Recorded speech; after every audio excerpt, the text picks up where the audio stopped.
ඔන්න ඉතින් මම අදගෙන ආවේ මසාලා ප්ලේන් ටිකක් හදාගන්න කොහොමද කියලා.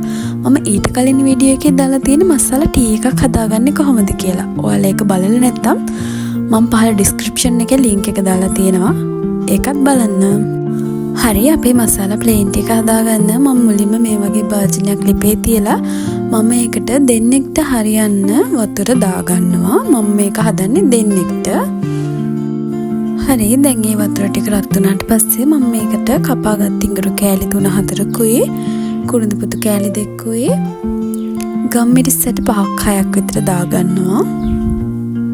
ඊට පස්සේ මම ඒ ටික තැම්බෙන්න විනාඩි 15ක් විතර තියාගන්නවා. හරි දැන් ඒ ටික තැම්බිලා තියෙන්නේ. මම ඒකට තේ කුඩු තේ හැන්දක් එකතු කරගන්නවා. ඔයාලගේ තේ කුඩු වර්ගය අනුව ඔයාලා තේ කුඩු ප්‍රමාණය එකතු කරගන්න. ඊට පස්සේ මම ඒක තැම්බෙන්න විනාඩියක් විතර තියාගන්නවා.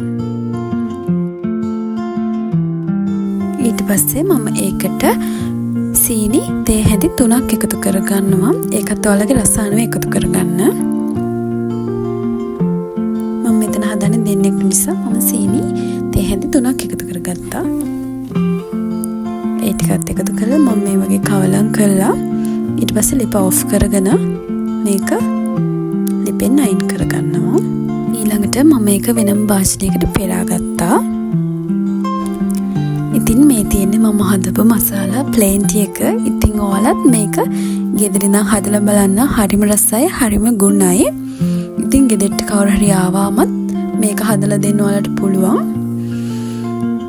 ඉතින් අපි තවත් අලුත් වීඩියෝ එකකින් හම්බෙමු. ඔයාලා මගේ channel එකට අලුත් කෙනෙක් නම් මාව subscribe කරලා පහළ තියෙන bell icon එකත් click කරගෙන යන්න.